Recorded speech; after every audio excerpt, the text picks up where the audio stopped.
मनोज तिवारी ये नाम सुनते ही जहन में आता क्या है? एक सिंगर जिसके गानों पर पूरा देश थिरकता है, या फिर एक पॉलिटिशियन जो संसद में अपनी दमदार आवाज उठाते हैं? चलिए आज उनके इसी सफर की कहानी को समझते हैं। तो आखिर कौन है मनोज तिवारी? एक कलाकार, एक राजनेता, या फिर इन दोनों का एक मिक्सचर? आइए उनके इस बड़े ही अनोखे सफर पर एक नजर डालते हैं। तो चलिए कहानी शुरू से शुरू करते हैं।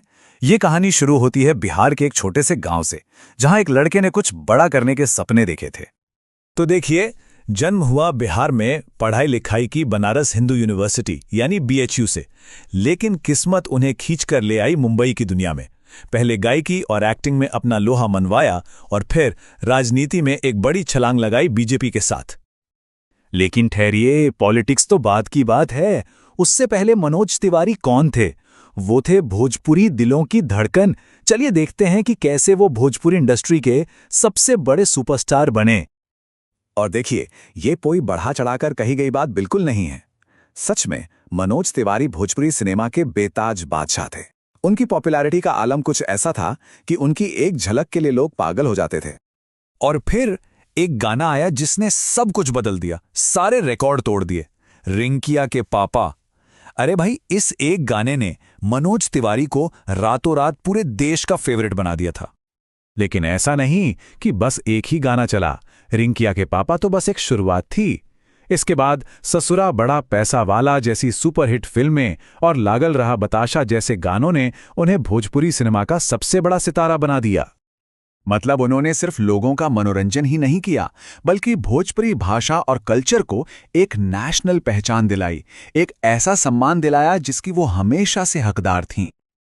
सब कुछ बढ़िया चल रहा था, स्टारडम अपने पीक पर था, और तभी कहानी में आता है एक नया ट्विस्ट।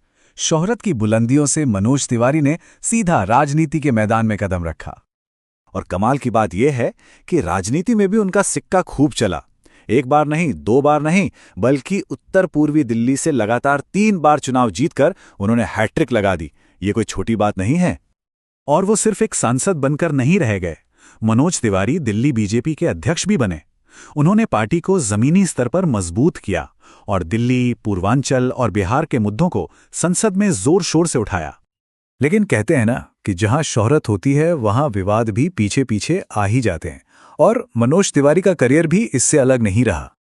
तो एक तरफ उन्होंने गरीबों और प्रवासी मजदूरों के हक के लिए आवाज उठाई, वहीं दूसरी तरफ छठ पूजा विवाद हो या फिर उनके कुछ बयान, वो अक्सर आलोचकों के निशाने पर भी रहे।